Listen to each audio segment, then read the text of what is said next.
Hi, I'm Sebastian from Green Music Productions, and this is my top 10 Reaper scripts. Now, before we start, I created a second YouTube channel where I'll be focusing more on Reaper content, some sound design tips and techniques, and some game audio content overall. So if you're into that kind of stuff, I'll leave a link down below, so make sure to check it out and to subscribe. So let's dive right in. Now, script number 10 is a free script called ReaLauncher by Solger, and what it does is when you open Reaper, you'll be greeted with this window, and you can quickly see your recent projects, your project templates, your track templates, and you can load them really quickly by double clicking on them. You can load them in a new tab if you want, and there's a bunch of things that you can customize in this as well. It's really useful and it's free, so it's highly recommended. Number 9 is actually really simple. It's free again, and it's a script called Reaper Update Utility by FeedTheCat, and it allows you to quickly update Reaper. Now, we've all seen the update pop up. It's quite exciting, but you have to go on their website. When you click on it, choose the right version, download it, close Reaper, update, and relaunch Reaper. This will do it all for you in one click. If you click the I button right here, it will open the changelog on their website right there. You can also select previous versions.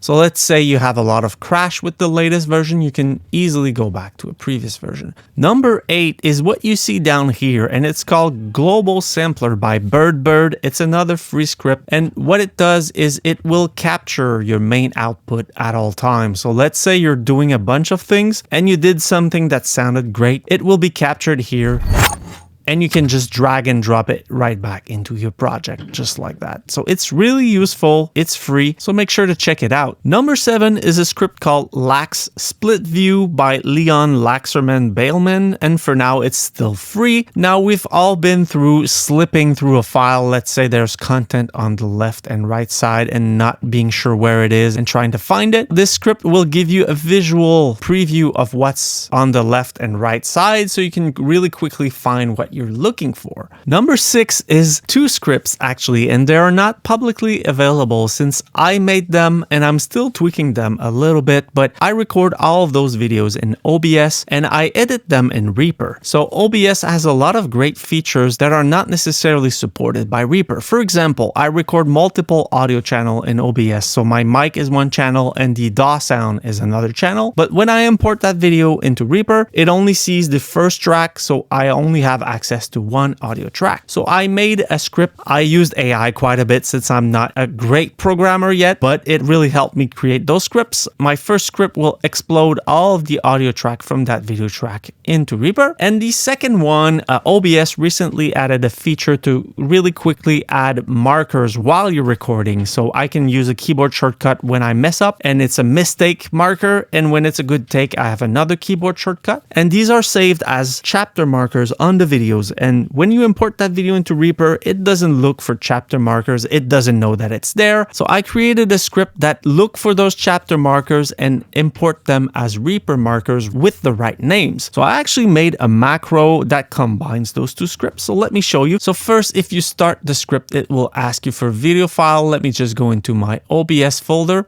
And let's say that I want to import that video track.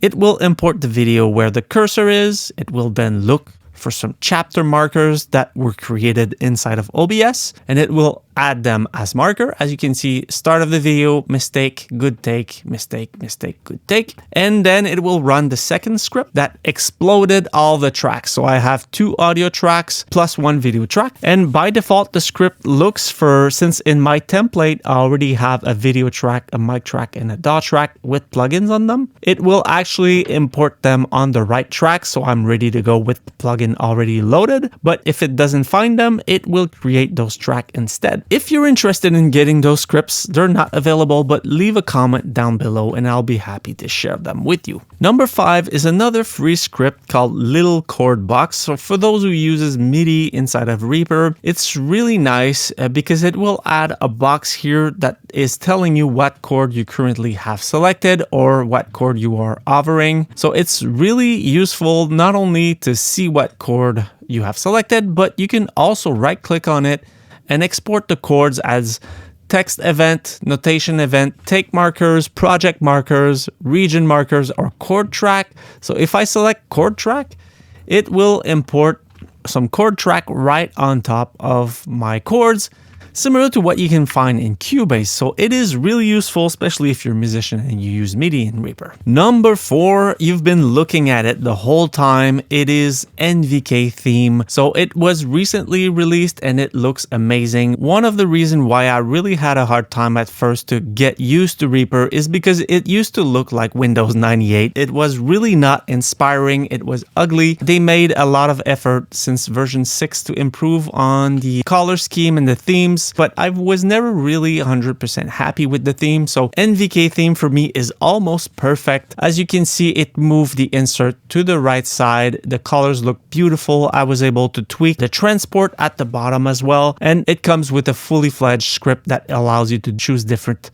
color scheme. You can change so many things. For example, the FX width, if I want them to be larger or narrower, and as you can see, the theme will adapt accordingly. I can remove some of the buttons that I don't want to see. It also allows you to have some quick presets for loading inserts. You can select the inserts that you want to load over here. So any plugins that you have installed, in my case, when I click this, it will load Pro Q4 on that track. And this one is actually uber loud, so you can set whatever you want there. It looks amazing, and you can pretty much edit everything that you have here in the script itself. Number 3 is another free script by LKC called LKC Variator. It allows you to, let's say you're working on a sound effect. It sounds great, but I need to create 4 different variations. So what you can do is you can duplicate those, select only the variations that you want to apply the variator to, and you can select different parameters like volume, pan, pitch, tape, stretch, rate, position, set a value, and just mutate them, and it will randomize those values on the variation themselves. So now if we listen to it,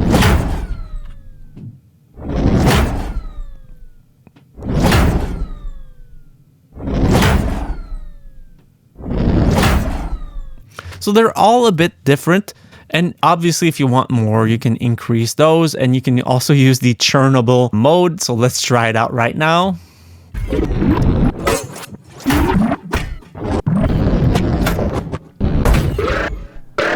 This is more of a creative thing where you can generate some other sources or textures with it, but it's actually fun and it's free. Now, script number 2 is really similar to what we've just seen, but it's a lot more powerful. It's not free, you have to pay for it, but if you're a sound designer, in my opinion, it's way worth it, and it's called NVK Variation. So if you load the script, in this case, I have those files selected. Instead of having to duplicate them manually, you have an option to create many variations. It can also switch to the next take. Let's say that in this item, I have other variations on the file. It will switch to the next one automatically, and you can set how you want to handle that over here. You can also set the length difference that you want between those files, some pitch variation, and you can also add some envelope points to make it more dynamic. It is really powerful. You can also set the pitch mode to be play rate or pitch shift or random between the two. You can set the position. So if you're creating files for your content library, you can quickly render those and it will all be spaced out accordingly. You can create some variations in the positioning between them. And if, let's say, I have specific plugins on different tracks,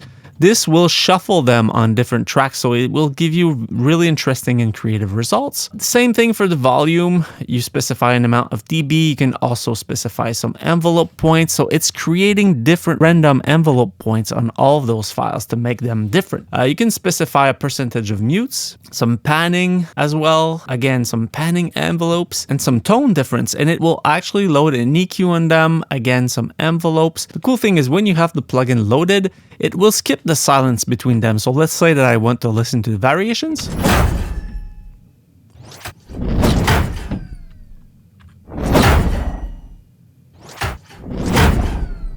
It automatically skips the silence, and if I'm not happy with it, I can just close it and it will go back to default with just those files as if they were not affected. And if I click apply, it will keep those. Another cool thing is there's a matrix here. So let's say I don't want to have some panning variations on a specific track. I can remove it on that specific track. In this case, let's say that I don't like this. I can click on X and it goes back to default. I don't know how he does those scripts, but they are really well made and really useful. Before we go to number one, I have some honorable mentions. One script that I've been using quite a lot. There are a lot of scripts that can do that, but it's Reopen by LKC. It's free again, and it's a way to communicate between Wise or Fmod and your Reaper session. So you can quickly export some files and decide where you want to export them into your Wise project. But it also allows you to reopen a specific file inside of Wise, and it will open the actual Reaper session with the cursor where your sound is. So it's really useful and it allows you to save time. I also want to mention the other NVK scripts that I haven't mentioned in this video, like NVK Create. It is an amazing script that I use a lot. I made a full video about it, so I didn't include it in that list.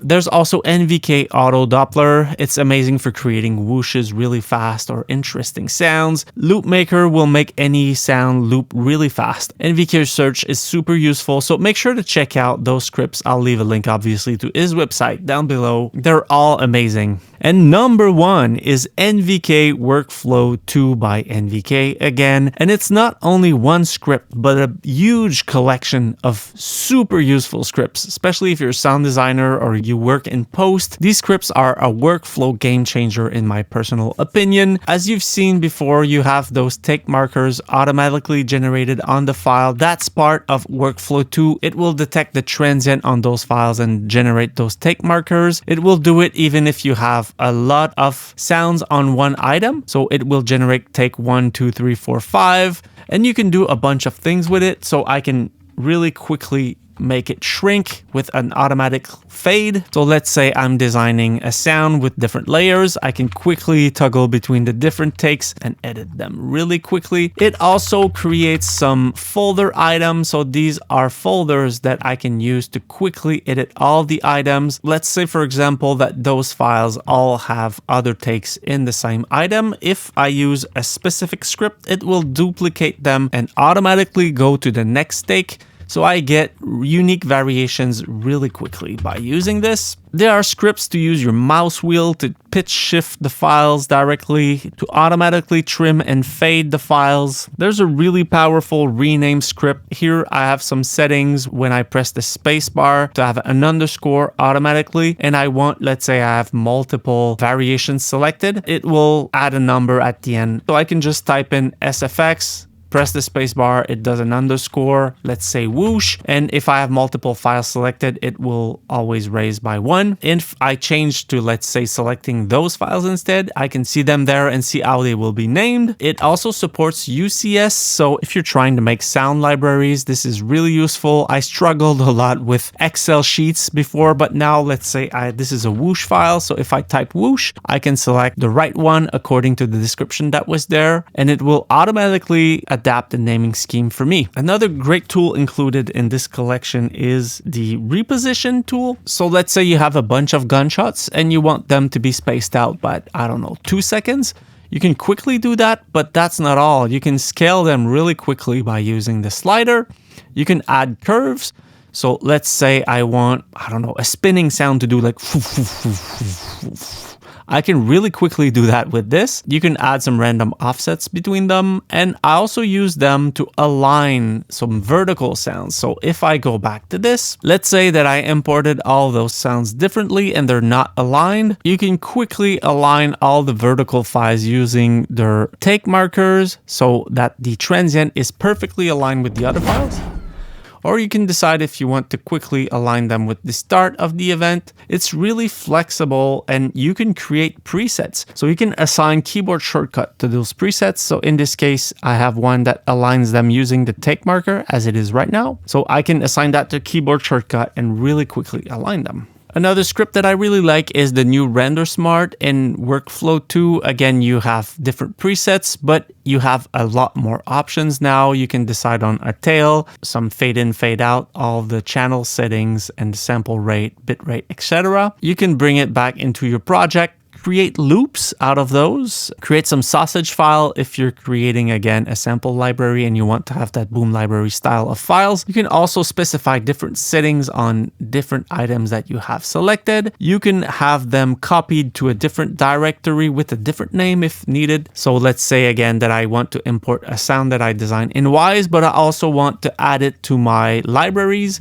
I can quickly do that there, and you can make them mono and stereo all at once, so it will render a mono and a stereo version right away. So again, it's really powerful, and you have different presets that you can assign to different keyboard shortcuts. There's also another script called subproject. So recently I had a big session where I had a lot of plugins loaded and the CPU really reached its limit in that Reaper project, and this script made my job a lot easier. So let's say that I run it with those files, it will ask me to create a name for the subproject. So I can just name it whoosh, 2-channel, a tail, and you can set an effects that you want. So in this case, Reaper usually doesn't care if it's clipping or not. So in this case, I'll put a limiter there to make sure that it's not clipping, and it will render all those files as one without any plugins loaded anymore. And if I want to tweak it, I can reopen it by just double clicking on it and it will reopen that subproject. So that script is really useful for many different reasons. It will also import the video file if there's one. So if you want more information about NVK Workflow 2, make sure to check out the NVK website in the description below. Again, it's a huge collection of different scripts, so I highly recommend it. If you like that kind of content, please click the like button and subscribe as usual, and I'll see you guys in my next video. Bye guys.